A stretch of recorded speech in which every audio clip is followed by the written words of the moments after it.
शोक विषाद चिंता, जहां दुख का लेश भी नहीं है, शोक विषाद चिंता भय, इनका प्रवेश ही नहीं है, वो महासुख प्रभु के आश्रित, प्रभु के निरंतर चिंतन परायण उपासक को प्राप्त होता है।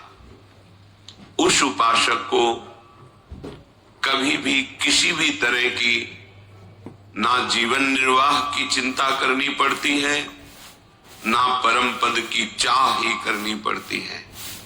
जैसे पिता की संपत्ति पर पुत्र का स्वयं अधिकार हो जाता है, ऐसे भगवदाश्रित अनन्य चिंतन परायण सुख दुख को समान भाव से सहने वाला उपासक परम पद का अधिकारी स्वयं हो जाता है।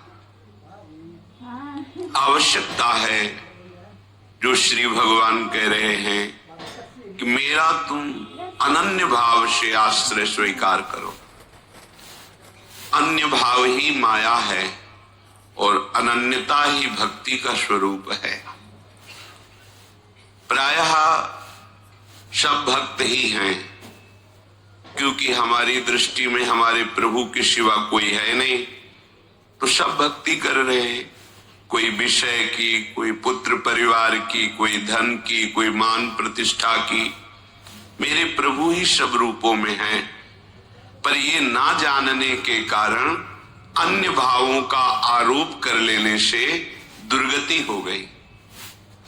मेरे प्रभु ही हृदय में विराजमान हैं, पर उनकी महत्वता, उनकी महिमा को विश्वास पूर्वक ना स्वीकार करने के कारण हमारा हृदय आनंद सिंधु में नहीं डूब पा रहा।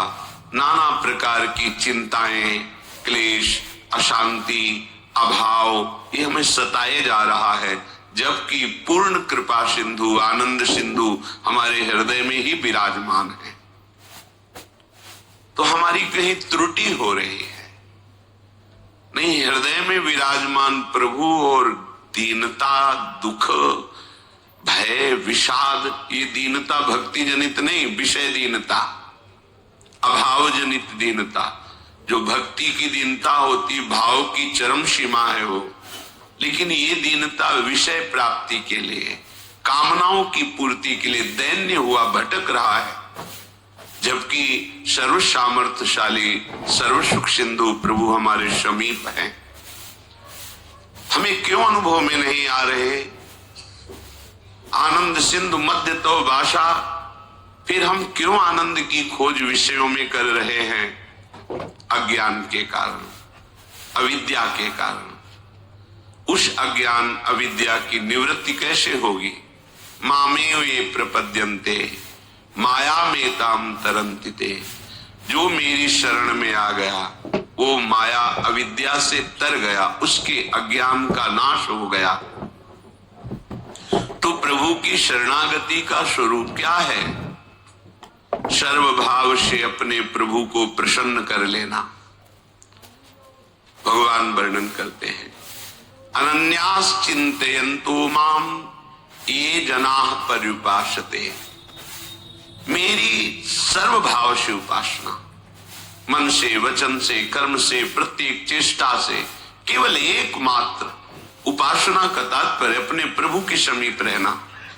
हमारा भाव, हमारी चेष्टाएं, हमारी इंद्रियां प्रभु से जुड़ी होनी चाहिए।